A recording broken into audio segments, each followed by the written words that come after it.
being exactly being a written guide of what you as an educator you need to do in order to achieve your outlined goals. So the general trend that a lesson plan follows, we talked of you must have an objective, have the teaching methods or the pedagogies, and then evaluation and assessment, so that as you plan on how to execute your online class, those three main skeletons or parts of your lesson plan will be well outlined. We also talked of a lesson plan being able to map onto what we call the Bloom's taxonomy, or rather the cognitive framework, where we said as you're planning your lesson, make sure that the objectives, the methodologies, and all that you'll be doing within your lesson maps out very well to the Bloom's taxonomy, in the sense that we want the skills that you're going to be imparting to the learners to be more of high order level skills. That is from applying, analyzing, evaluation, and creating. The low level skills such as understanding and remembrance, we can use them probably during our formative kind of assessment later on, as we shall be looking at it. And then we also say that in planning and executing an online class, you as an educator need to be aware of what we call the teacher technological, pedagogical, and content knowledge, what we call the TPAC framework, where we say that this framework put into a Venn diagram brings together what we call the technological knowledge, the pedagogical knowledge, and the content knowledge, with all the three parts of this framework interacting at a center point, or what we call a sweet spot that makes up what we call the TPAC. Maybe for those who might be wondering or didn't manage to get through what these three parts of the TPAC framework is, we talked of content knowledge being you, what the teacher you are teaching, and what is your own knowledge of the subject that you need to teach. And then for pedagogical knowledge is how do your students learn best, and what instructional design strategies you as an educator need to put in place in order to meet their needs. And then for the technological knowledge is we talked about what digital tools as an educator are available to you, and how well do you know how to use them. So when all these are put together, they come up with what's called the TPAC framework. Very important framework, and sometimes it's important for you at your own free time, you go and look further into this framework. It will give you a concrete skill on how you can marry technology into your classroom teaching. We looked at modes of teaching. In this case, when it comes to online class execution, that is the self-paced learning, or what we call the asynchronous versus the synchronous teaching. So where we talked of an asynchronous or a self-paced learning, where the students learn on their own schedule without any real-time instructor. So you are not there as an educator to guide your learners through all this. So, and we said that the students go through the course content of the lessons, could be pre-recorded or video lectures, and then you can upload them maybe on an LMS, a learning management system. And then we had the other type of teaching online, what we call the real-time virtual teaching and learning, what we call the synchronous one, whereby in this case, you are there as an educator. It's a live, or like what I'm doing right now, we can call it a live online class or a synchronous one, whereby both the learners and the educator are in the same online room in real time at the same time. So the teachers and maybe the students meet to communicate through voice, video, or even shared whiteboards. Of course, we had different ways of looking at it, and we said that each of these methods, depending on which one you prefer to use, has its own advantages and advantages. For example, in the synchronous method, we said you will need a lot of prior planning, preparing of materials that you'll be able to upload on the lesson learning management system. And equally still, on the synchronous one, you also need to have so many engaging activities for the learners. Remember, when we were talking about collaboration last week, we said that as an educator, you need to beef up yourself with the techniques that will ensure that you derive maximum collaboration among the students during your real-time or online virtual classroom. We also went through what we call a lesson plan model, and I was able to take you through the 4A lesson plan model, where we talk of the activation of prior knowledge. What do learners know before they come into your lesson? Or you're basically assessing the student's schema or entry level. We said you can use things like brainstorming, concept mapping, gamification, question and answer. And then for the acquire new knowledge, part of this lesson plan model is where now you're promoting higher order thinking skills to enable students to make connections and interconnections between the course materials and the real life experiences. Then we had the application part of the model, where now you are consolidating what has been learned and make it relevant. So in this case, you are now connecting students gained new knowledge to what is relevant in real life. Can they apply that? And then basically the last part of this model, lesson plan model, we looked at the assessment, which was to gauge what has been learned and what needs to be further developed. We had quite a number of examples of such type of lesson plans. And then we wrapped it up by looking at how to prepare a simple skill plan. And this is one of the assignments I gave you earlier, so that you prepare a simple skill plan and share it on your Angaza Elimu platform using your login credentials. So basically a skill plan, we had said that is an outline, is a simple format of a lesson plan where you have the topic, the subtopic, and you have the skill that you intend these learners to be gaining at the end of your lesson. So we had an example of a skill plan, like having a skill plan in mathematics, where you have numbers, subtopic being place values, and what skill will these learners be wanting? Will you be advocating for the learners to gain? Finding the place value of digit in numbers, and also understanding the significance of all digits in a number. Then, of course, you also had the subtopic on total value and the skills there, estimating the value of a number at a glance. That was it with the module 1, where we took you through lesson planning. Over to module 2, where we are now looking at how to develop content. We said that as an educator, you planning on your lesson, you must prepare the content that you will be teaching to the pupils or to the learners. And in so doing, there are quite a number of resources out there that can help you in curating content. Apart from what you know inherently from your own reading and experience over the years teaching the same concept, you can also make use of other sources of information that are out there. For example, we talked of open education resources, OERs. We talked of ebooks, for example, where we talked of so many sites that are giving us free ebooks like Snaplify Engage. Then we can also use tools like Photo Story or Picture Story by Microsoft.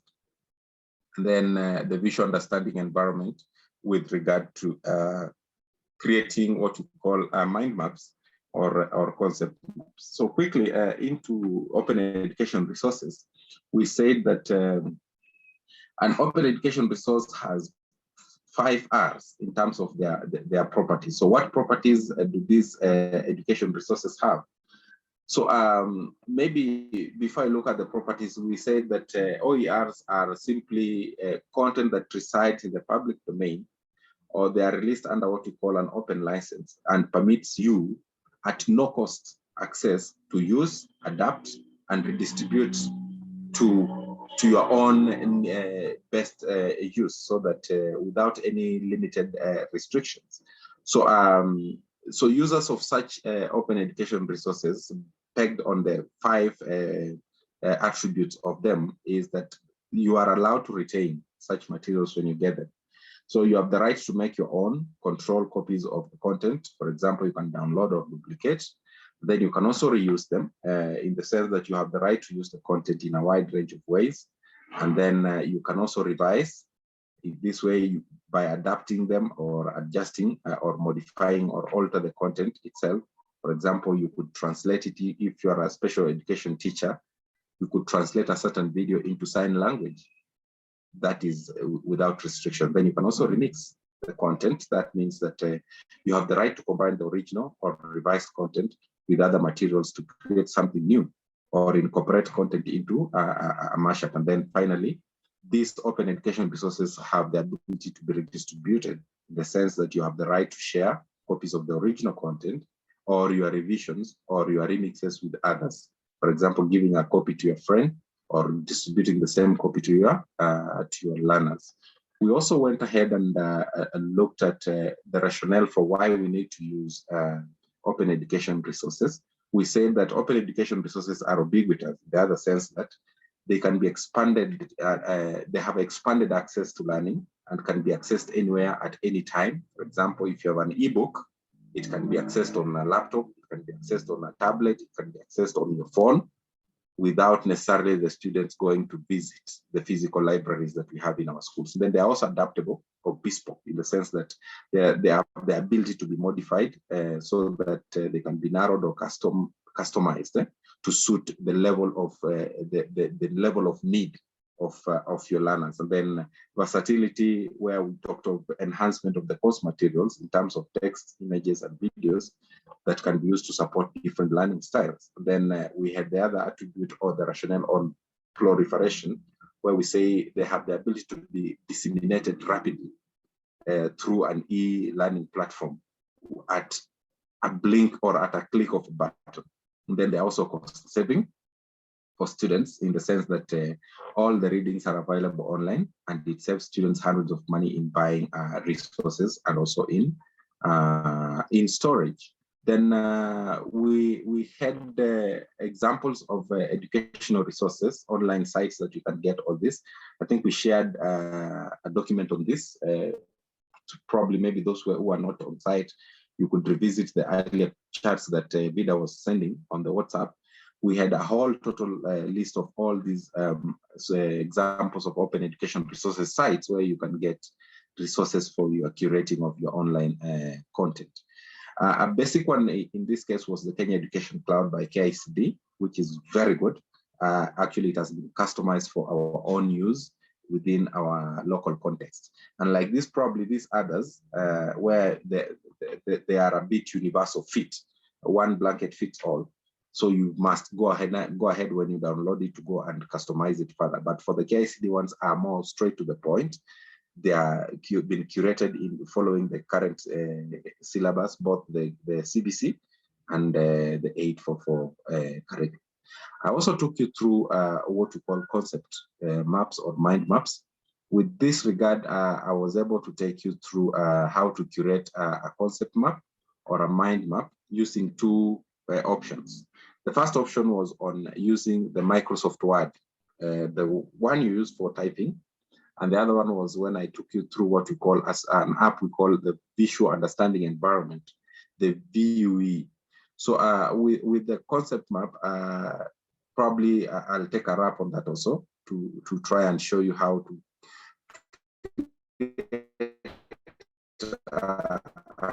concept map.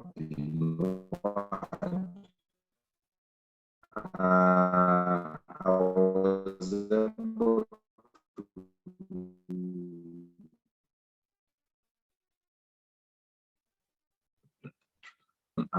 you want to blank space, you click on insert, then shapes. So under the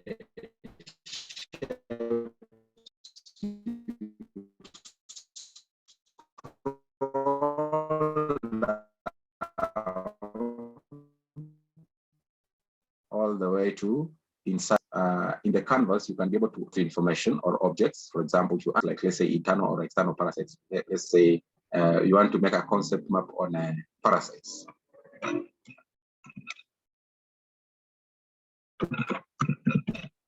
So once you have inserted that in it,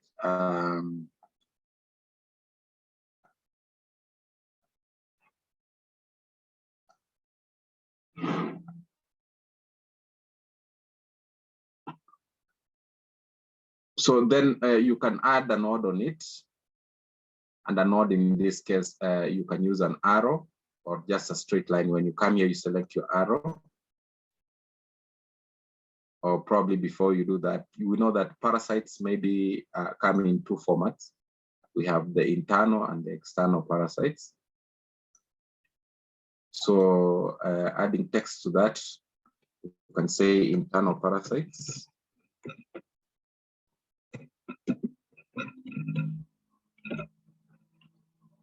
Then for this one, you can also say external parasites.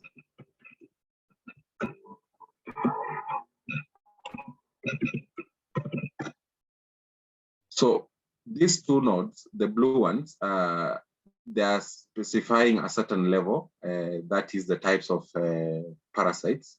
Then from them, you can also be able to give examples of these parasites. Maybe you can give examples like for internal parasites, you can talk of maybe tapeworms.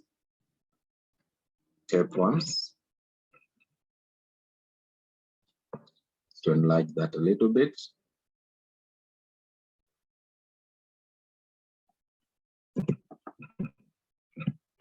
Tapeworms, and also maybe you could talk of maybe hookworms, hookworms.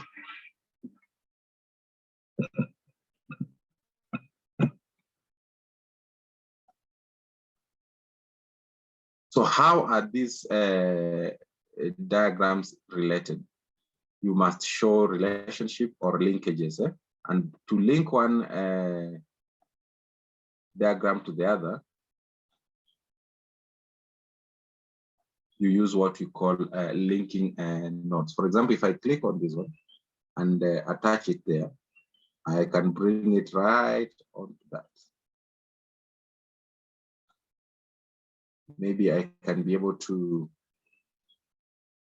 enlarge that. That's a link. And I can also edit it. If maybe I want to edit the link, I might want to use maybe a curved connector, an elbow connector, or a straight connector. If I use a curved connector there we go. You can clearly see that my link is there. And then I bring another link there to show that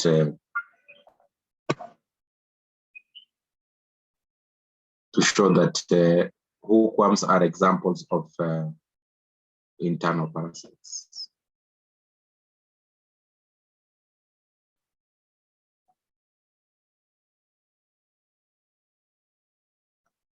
So I can also change that.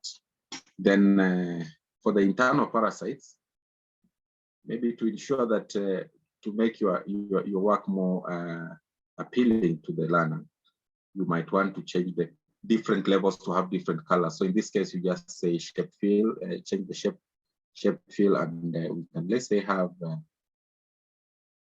let's say green.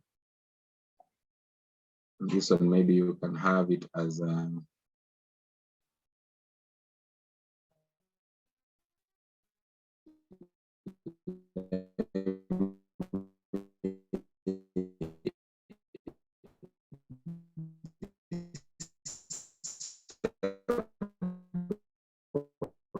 the annotations. I can see somebody.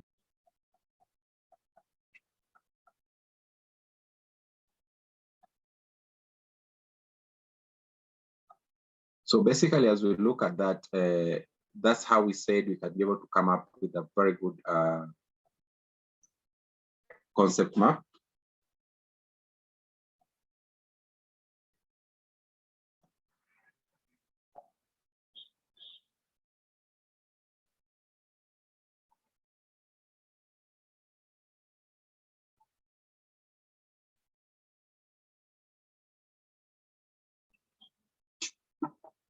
Okay.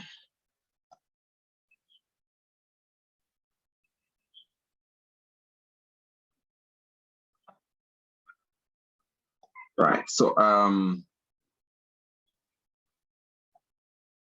with that in mind, how you can be able to come up with a concept map, Remember, we said concept maps are ideal way of ensuring that students can be able to relate information or knowledge in picture format. And I gave you a task on this to go and prepare maybe a good concept map and share it on your Angaza login account.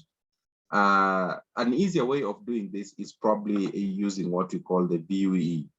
I told you it's a free software that you can get on on the internet, such that when you have installed it on your machine, the moment you click on it, it will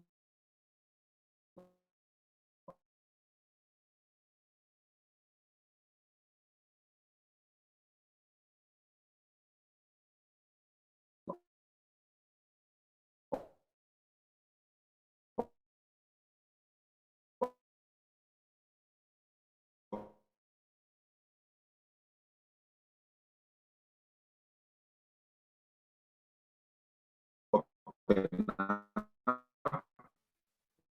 Let me just show you that what happens when you open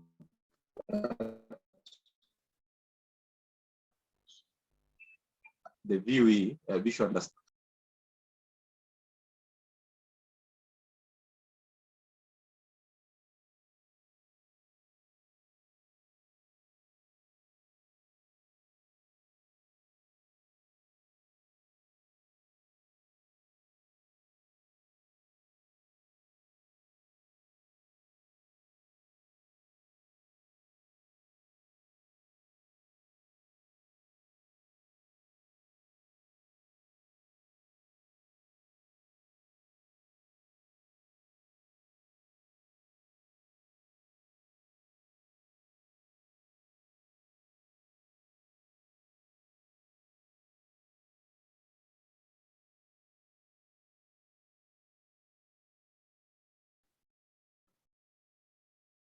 Sorry, I think somebody had muted me.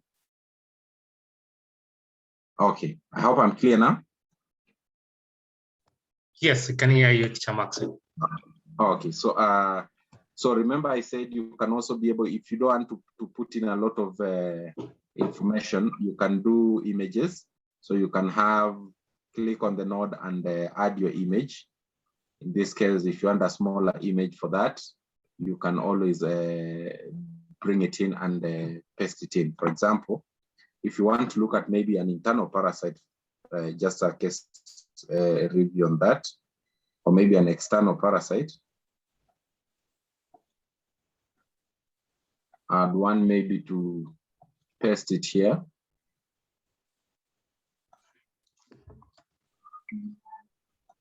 But we can't see your screen, Teacher Maxwell. Okay.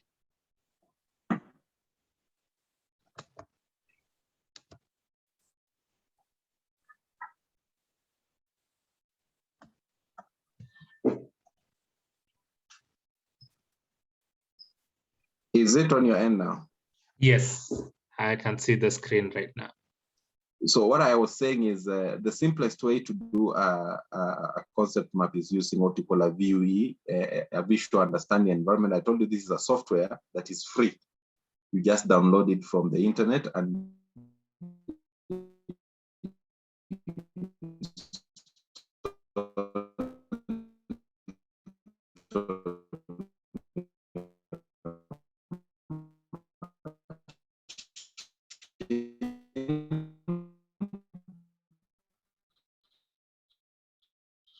it gives you forms of concept maps. So you can be able to add in the different information that you might want to. An image in one of the nodes as an example of a parasite. Maybe you would say add an image. Then it takes you to different types of the images that you'll have copied on your desktop or where you'll have put them. So in this case,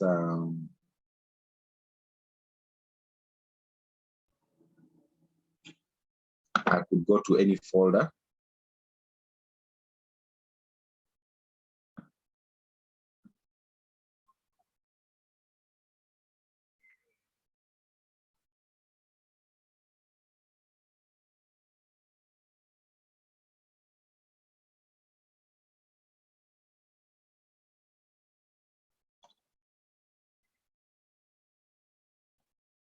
So you could decide maybe to download an image, save it there, or if you don't have any pre-installed images on your desktop, you can go and download them directly from whatever site that you want to download and add your image.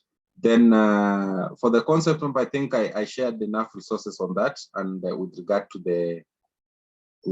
to where you can be able to get all this information on concept maps. So having looked at the concept maps, we also saw that concept maps are basically, in designing your concept map, you must have what you call an idea. Then the idea elicits what we call the who. Whom do you want to address the idea to? Why do you want to address or communicate the idea? And what are you communicating? How will you be doing it? When and where? And then we said that concept maps comes in useful, for example, when you want to do a pre-assessment, probably maybe prior to a discussion, or you want to do a small group activity, or you want to do a whole class activity, or maybe even an assessment where the students will be filling in the blanks and all that. And then maybe you want also the students to do some further research on their own work. You can give them in form of a concept map to go and fill in. And then the other very important tool we looked at was the digital photo story, where we said a digital photo story is basically communicating knowledge in form of pictures. For instance, when maybe you are teaching about, let's say, soil strata or soil structure, you might not see that form of strata for the soil. So you as an educator, maybe at one time you visited a place, maybe towards the Rift Valley, you can have taken images, then you come and compile the images in form of a digital photo story. And I told you the easiest way to do that is also using another software that is free by Microsoft. We call the Digital P Story or the Photo Story by Microsoft, which I managed to take you guys through to have a look at it. I'll not be able to take you through right now, just mentioning and highlighting so that those people who might have missed out can be able to revisit the sites that we shared to get to understand how a digital photo story works. And then we say that once you have curated your content, it will be important for you to package your story, your content. And the best way or the simplest way, for example, if you're doing both synchronous and asynchronous teaching, is using very good PowerPoint slides, like what I'm doing right now. So use of presentation slides or Google Slides or PowerPoint slides is one basic level or basic way of presenting your content to students.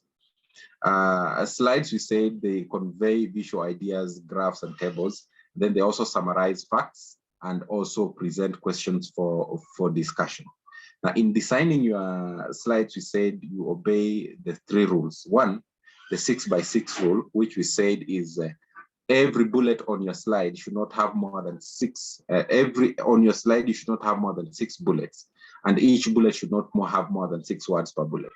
And then you also say that it's important for us to use large fonts so that they can be visible by the students from their different platforms. And then finally, you use images that support and illustrate ideas, not just images to decorate your slides. Every image you put on your slide must be related to the content that is being shared on that slide. So that brings us to one thing that I really wanted us to concentrate on today. You can also package your lesson other than the PowerPoint slides. You can also use what you call an EXE learning. This is a software also free of charge. You can get it online that is used to create or generate educational content. So it creates or develops accessible contents in form of what you call XHTML or HTML5 formats. These are formats which web pages are created in. Like how we most of you, I know, or some of you maybe have authored books. When you're authoring a book, you author per page. So books on the internet or documents on the internet, pages on the internet, we call them web pages. And they have a certain protocol they must follow in curating those web pages. That's why we're talking of hypertext markup language 5 or extra high hypertext markup language. Those are some of the the technology behind when you're scrolling through a website, you see it is in form of pages. We use such kind of formats. And then EXE can also be able to generate complete websites which are navigable throughout. And then later on, you can upload them maybe on a learning management system. So I want us just briefly take you through how an EXE looks like, software, and see how best you can use it in your own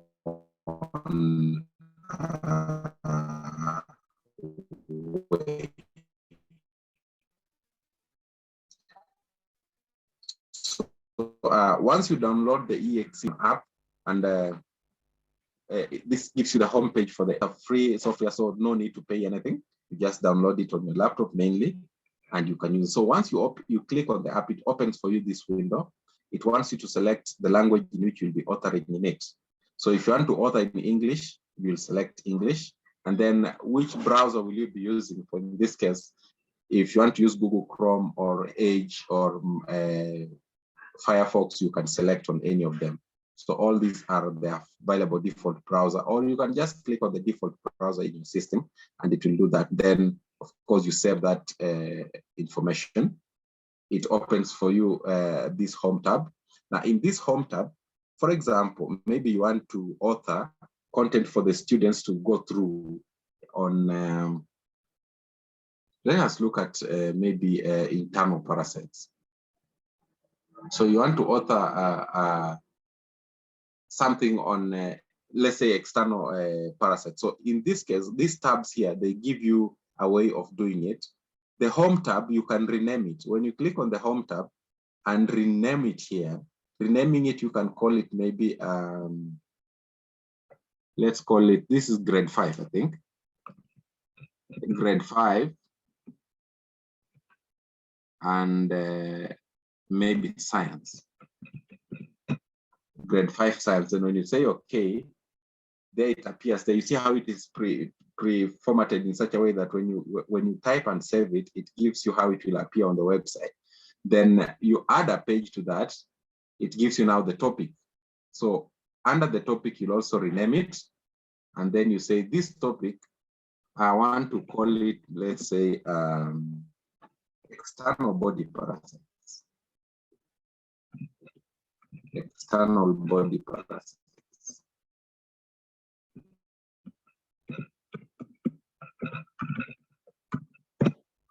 You say, okay, so these are pages that it's adding onto it. Then you can still add another page. So in this page, under the topic, now you want to look at the section. So in this section, maybe you want to rename that.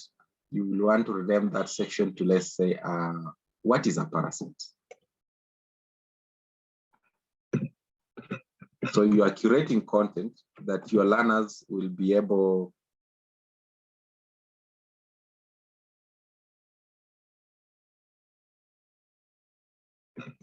to go through at their own time on the internet without you being there. It comes out that, so we have created already 3 pages of our online content. Grade 5 science, topic was on external body parasites. And now we are asking ourselves, what is a parasite?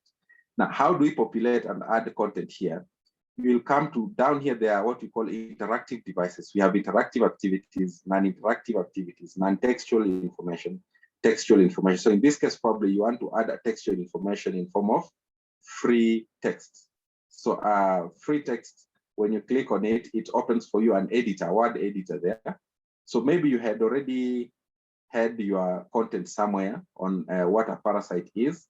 So you just, maybe you can copy and come here and paste it and say a parasite is a small living thing that lives and depends on another living thing for either its food, shelter, or other needs. Then once you've done that, this small tick here that means it's correct, you save it. So when you save it, it gives you a preview on how it looks like. So what is a parasite? Maybe you might want to add an image there of a few parasites. Maybe before that, maybe you might want to add an activity, for example, on an interactive Or maybe you want to add maybe another non-interactive non-textual information, for example, a picture. But before that, let's say we want to add a note to students, yeah, or maybe you want to call it an activity. So let's take, for example, that and say activity, because this is the learner to be able to by themselves without being there. So activity. So what? Get your play game.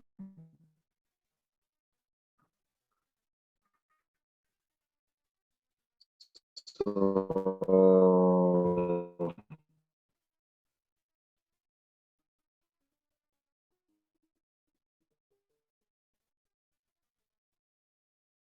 you give them the instructions there, no? Parasite. So look at the pictures. A picture in here.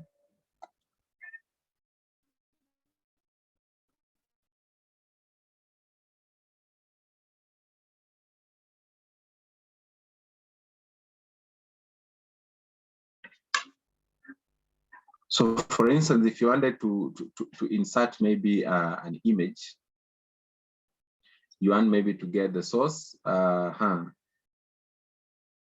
So probably you have already downloaded maybe images from your file or your desktop. You can be able to put them in here.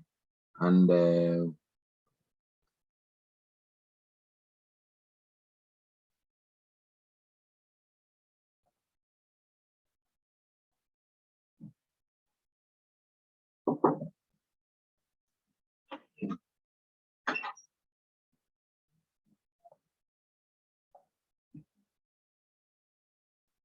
so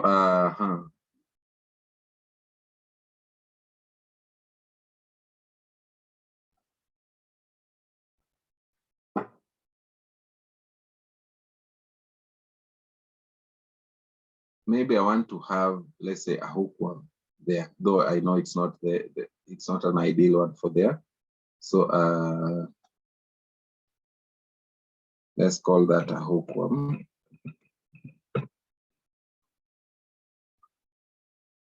Then I say, okay.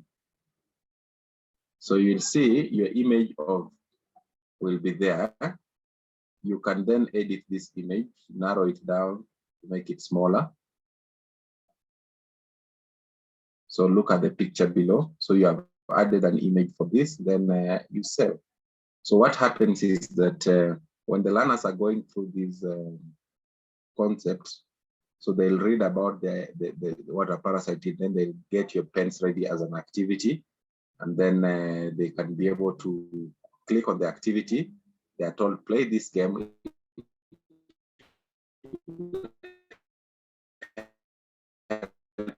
To find out the names of common assets, but just for demonstration purposes. So there you go. This is how the learner will be able to navigate through the pages and all that. So you can have quite a number of activities from the EXE format. We have interactive activities, which could be a closed activity. The English teachers will know what this is, closed activities. Drop-down activities, GeoGebra activities for mathematics teachers, multiple choice, multi-select, we have SCORM quiz, scrambled list, true and false questions. All these are activities that you can try to use on your EXE, and all these are free. You can even be creating your own content and selling with this thing. Then we have non-interactive activities, for example, case studies, problem-based tasks, reading activities, and reflection. For example, you want learners to read about a certain teachers who are teaching maybe storytelling. You want learners to read about a certain story and answer a few questions. You can give them a reading activity on your online content. And then we have the non-textual activity. For example, maybe you want the learners to go and look at a certain website You give them a link, an external website, or you attach a file through your YouTube channel, or maybe images, you can attach them, or you can also use an image magnifier. For example, if I was to use an image magnifier for our image,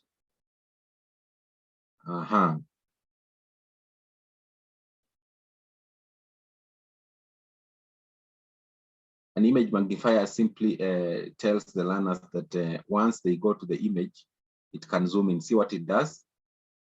Yeah, it can zoom the image.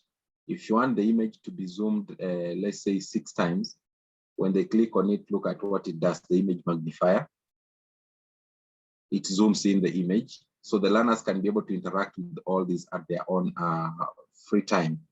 Then for the Java applet, that is something beyond you. I wouldn't wish to take you through this for the back-end coders and RSS and all that. So and then for the textual information, we've already used it. At least for you guys, you've seen that for the textual and non-textual content, I've been able to take you through it. So the external website and all that, I've been able to take you through it. And so that is basically how an exe file format functions. Now, once you have done all this, will you need to save your work? Yes, you'll need to save your work by coming to this point, file, save as, or you can export, not save as, you export as a website. When you export as a website, you want to call it, maybe give it a name, external parasites. External parasites.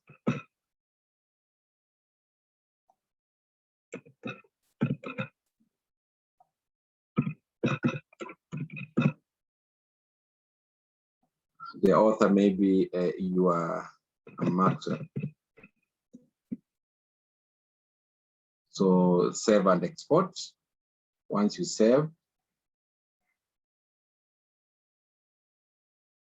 it will export as a, it will export, and that means that give it time as it saves, so that once the student goes through it, is able to see how the document looks like. So where do you want to export this? Maybe let's see if we can get it through. Let me put it here, and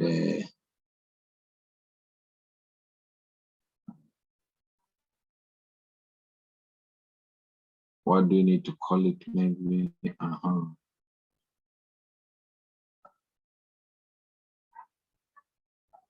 let me save it there. See how it looks like. So if I go to my folder,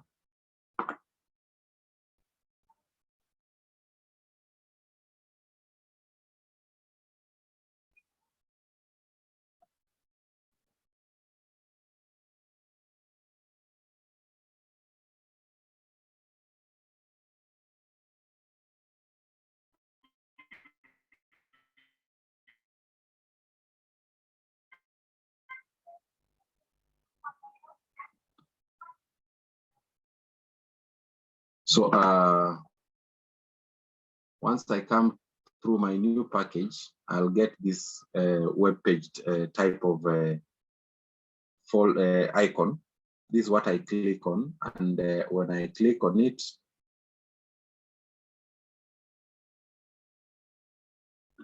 it should be able to open there. So here is my document. It's opening as a web page. So you see how the layout looks like, what is a parasite. So the learner can be able to navigate through these previous external body parasites, grade 5 style, and so next. So this is how the learner will be seeing this content and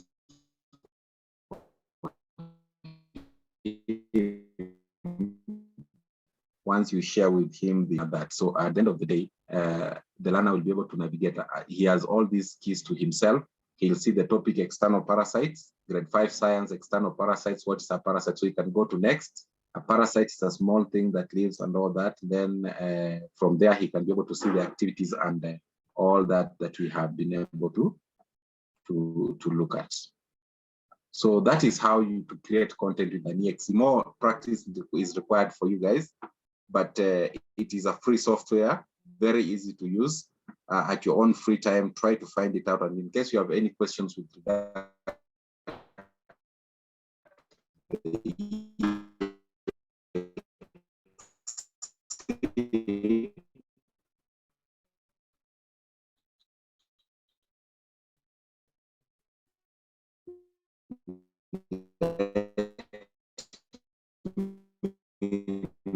through the Angaza, can still reschedule another time, maybe for the guys who still want to learn more about this. One key activity in your teaching, an assessment design, we say that an assessment design, when designing an assessment, there are those guiding principles that you must always have a look at in terms of reliability, validity of the assessment, authenticity of the assessment, washback, and practicality. And then we looked at assessment formats. That was diagnostic, formative, interim, benchmark, and summative. Key on these assessment formats that we looked at was on the formative assessment, and I also talked about the formative assessment being a form of assessment that takes place within when the learning is going on, while the summative is the assessment that really comes at the end of the learning, maybe probably after a topic or a subtopic. We also talked of diagnostic assessment, where you use it to gauge the pre-knowledge. What does the learner know prior to the lesson? So those are the types of assessment that we looked at. And then how do you use assessment in e-learning? We looked at, we were able to look at things like use of grading rubrics. I was able to demonstrate to you what a rubric is, the parts of a rubric, where we talked of the criteria, we talked of the scale, and then we talked of the performance levels, and we talked of the descriptors for the performance levels for a rubric. For an effective rubric, we said that you must share the rubric with your colleagues, very important, and that rubric should be able to give you the same feedback if it was to be used by another teacher to grade the same work that the learners are using. And because rubrics can be tiring to make, the simplest way to come up with a good rubric is, first of all, one, you need to find and adapt an existing rubric. We say there are so many rubrics out there. You can use it, you can get it under open education licenses and adapt it to your own use, then evaluate the rubric, and then you look at, is the rubric useful, feasible, manageable, and practical? And then you do what you call the benchmark. Then you also said it's good practice to diversify your assessment methods. In other words, you cannot just stick on one form of assessment. Instead, you can use maybe a wide range of assessment, a blend, both summative, formative, diagnostic, all those types of assessments together into one. And then we also looked at another very important way of assessment, which is called the adaptive assessment model, which we said uses algorithms and what we call artificial intelligence, not only to give us a blanket test or an assessment, rather, it tests each individual learner depending on his level of skill and his level of need. Unlike the normal other assessment that we do, whereby you give questions to all the students irrespective of their level of understanding. So for adaptive testing or assessment, we looked at an example of a computer adaptive testing, where these are testing that is designed in such a way that how the learner answers the first question will determine the next question that he gets. For example, we were looking at addition of 2-digit numbers. The learner will be given the first question on addition of maybe a 1-digit number to assess if he knows what addition is. If he gets it right, then the next question will be a bit high level or difficult from the first question. He'll be given addition of a 1-digit number to a 2-digit number. If he gets this second question right, the third question now will be maybe addition of 2-digit numbers to both of them. But if he gets the second question wrong, then the third question will be a question between addition of single digits and addition of 2-digit number to a single-digit number. So this computer adaptive assessment is the way to go. Though its initial cost of doing that, and because it requires a lot of back-end coding and all that, but it is the best because it meets the different needs of the learners, and it can give you a clear picture of where different learners are in terms of their level of engagement and all that. So we said that it has its own pros and cons. For instance, pros, it has increased measurement of accuracy. It gives you immediate scoring and feedback. The cons are high initial costs, and also the security of the information probably might be at risk due to over exposure. And then we also said you can create digital quizzes for your courses using class marker activity.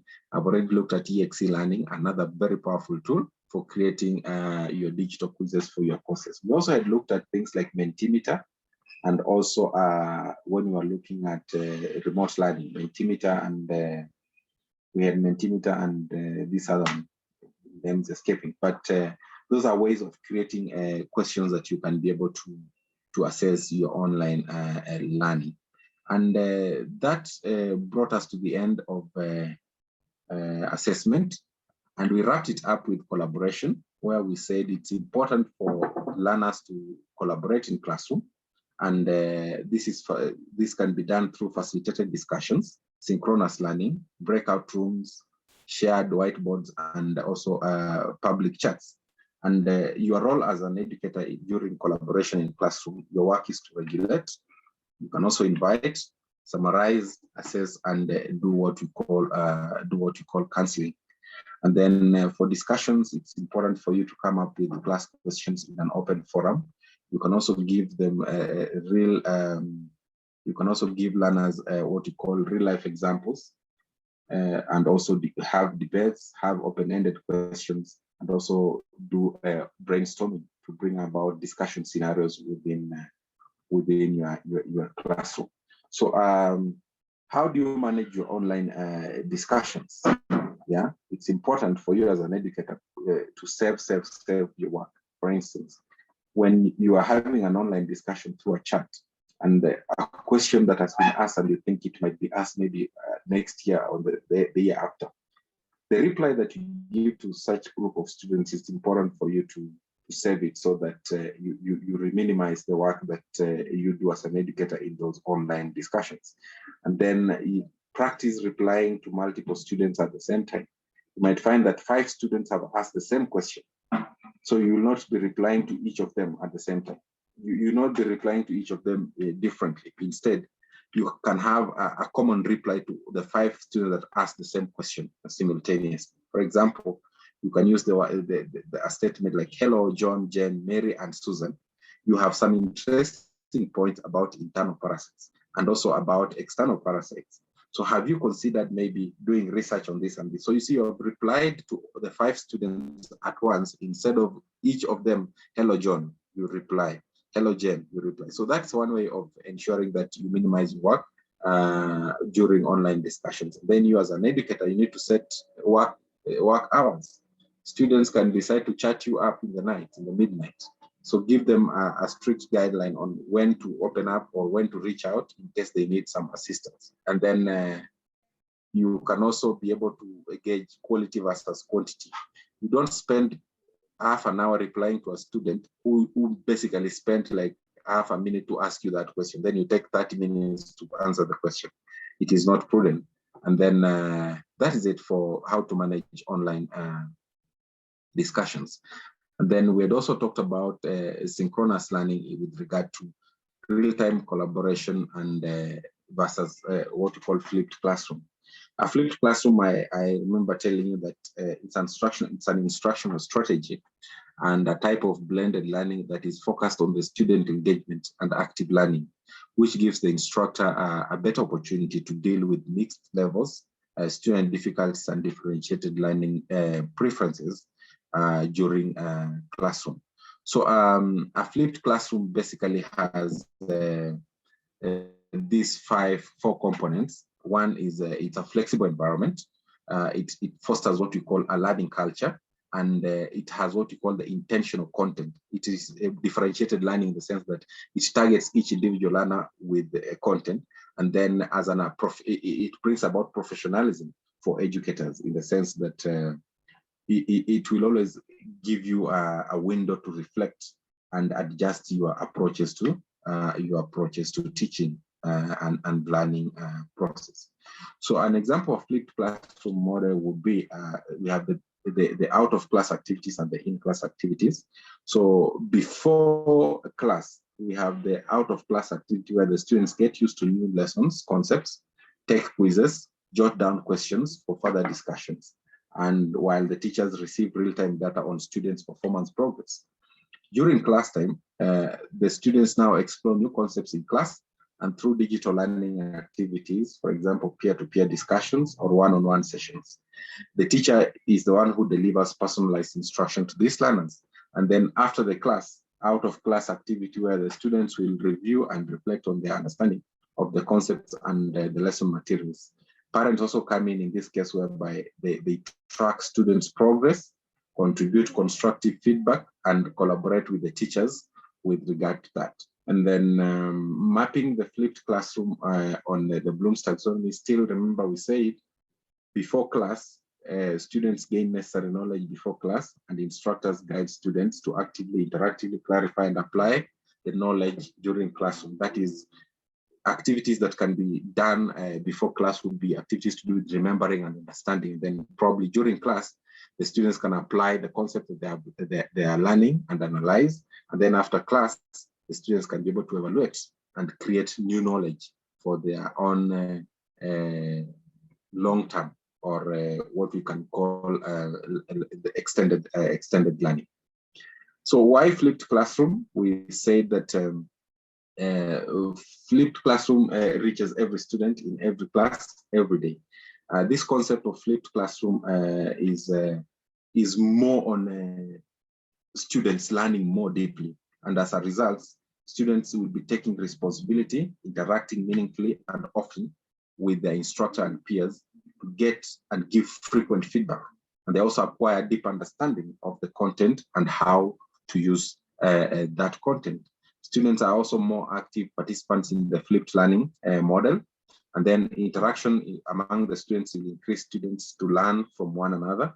So the teacher is not only the source of knowledge, rather, we have students learning from other students as sources of knowledge. And then instructors and students get more feedback when the learning has been flipped, in the sense that students know how best to adjust their learning, and the educators will also know how best to adjust their methodology of instruction. Then we talked about student progress analytics, where we said rich analytics and data visualization provides real-time insights to inform the instruction, in the sense that you can track results instantly to know each student's learning progress and compare and analyze the data to see where to improve the instructions. Then the importance of these data-driven instructions is that when teachers use data to drive their decisions and plans, they are able to respond to problems more effectively, construct new teaching methods, and advance skill sets. And therefore, providing effective feedback to students and parents, students will need to communicate, in the sense that feedback from teachers to parents will always improve learning outcomes for students, and also the parents on their hand will be able to track how their students are performing in school, and this will maximize communication. So communication for that case, then we said comes in different formats: informal feedback, formal feedback, formative feedback, summative feedback, student peer feedback, student self-feedback, and constructive feedback. So that's where we wrap up last week's module 4, and that marks the end of my wrap for these 4 modules that you were able to go through for the last 5 weeks. Over to you, Vida.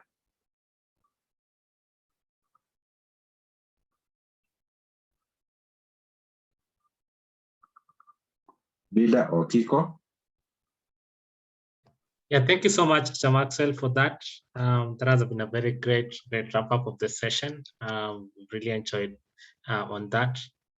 Maybe Vida, and we'll open up to any forms of questions from the teachers. Also, Vida, if you have any comment or any questions in the chat, we could be able to pick up them right now. Yeah, so.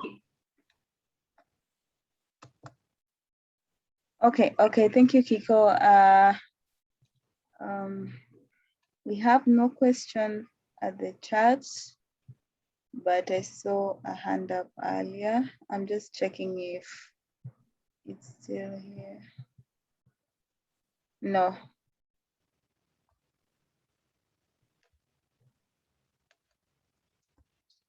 So maybe anyone with a question could raise their hand, be able to answer that.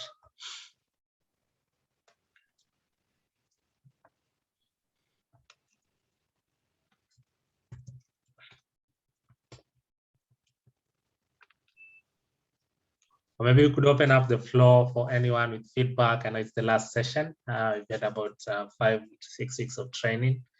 So we'll be more than happy to pick any feedback right now from any teacher who has any thoughts to share with us at this moment. Any feedback, any comments, any question, feel free to raise your hand and I'll be able to unmute you and give you the option, the chance to speak. Also, you could be able to type up their feedback and comments in the chat session. I'll be able to receive that.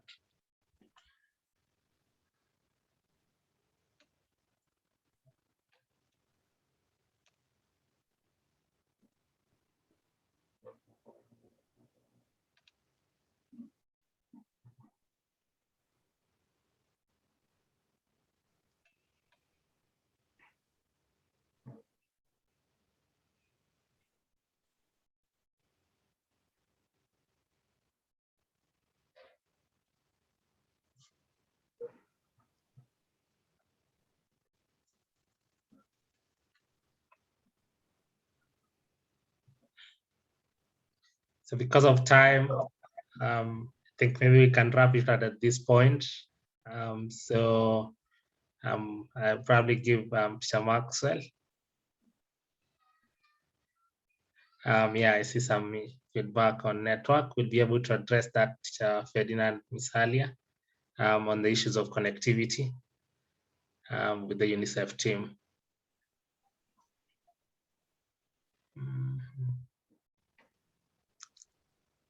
So I'll open it up to you, that's Maxwell, to wrap up the sessions and just maybe kind of give a vote of thanks. And then we'll close it at this point. Yeah. Sorry, Teacher Maxwell, for pushing you for the vote of thanks. But yeah, I would appreciate if we could do that. Thank you so much, Kiko, for the opportunity. Once again, mine will first of all to extend sincere gratitude to the teachers who have been with us throughout this training session. I know it's not been easy, you guys juggling up with your schoolwork and at the same time trying to join in an online training.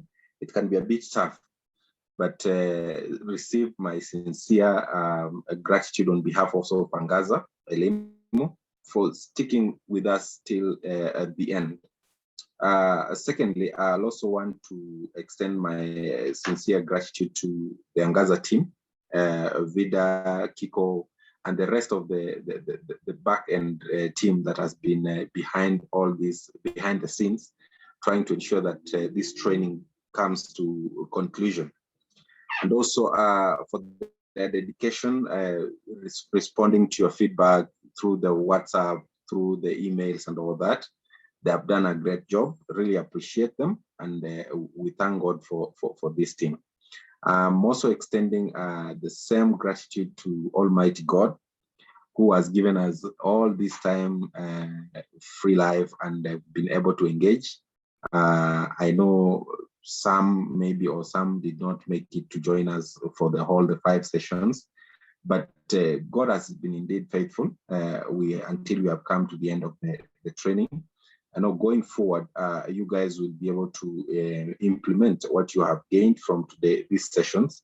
And in case you have any concerns and or any challenges, feel free to reach out through the Angaza contacts that were shared, and we'll be able to follow up to find out that to follow up and give you the necessary assistance.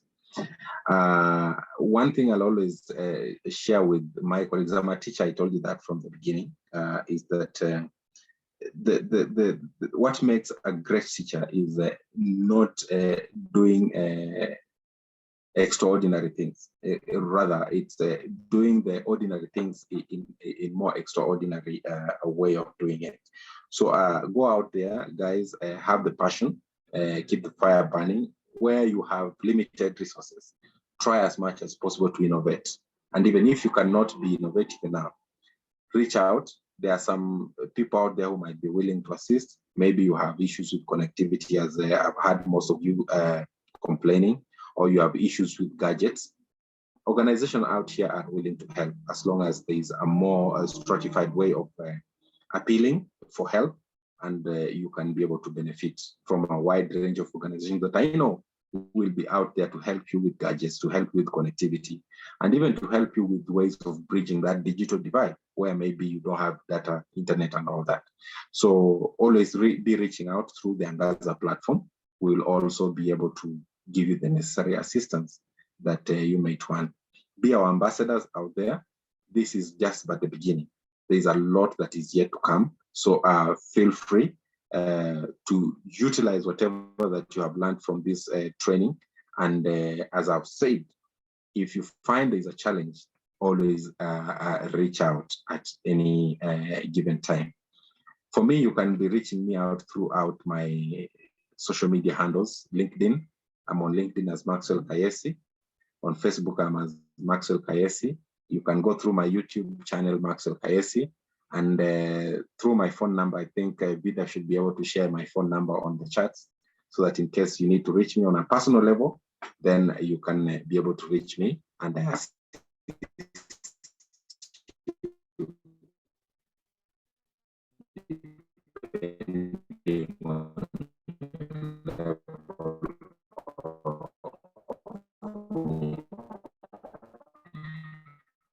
Thank you so much, Kiko, for giving us this opportunity. It was not easy. It was very friends that were involved and all that created an impact. And I know because the teachers that were joining in, I could see from the chats, they were joining in from all the places in the country. Know that Angaza is doing great, and the teachers will be our great ambassadors. And going somewhere, even in the remote part of the Kenya, will be asking, do you know Angaza? I know. Somebody will mention, yes, I know Angaza Elimu. We have interacted in one or another. Thank you so much, Kiko. Keep it up. God bless you as we continue blessing the Kenyan teacher. Asante sana. Thank you so much for the great words, Maxwell. We really appreciate and thanks for that, and thanks always for the great support offering the teachers. We always say onwards and upwards for the great job for the Kenyan teacher and for the whole education ecosystem. Thank you so much.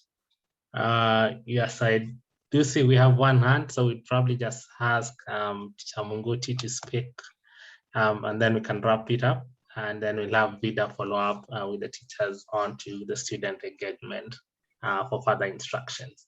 Over to you, Teacher Munguti. Yes, hello. Hello, Teacher Munguti. Yes, are you getting me? Yes, I can hear you. Yes, love. Thank you for the presentation. My humble request was, is it possible that we get the slides, please, so that we can revisit and review as we practice more? Okay, we'll be able to package all the resources together for the training and send, so Vida should be able to get in touch with the same too. So any resources put up together will be shared. Thank you.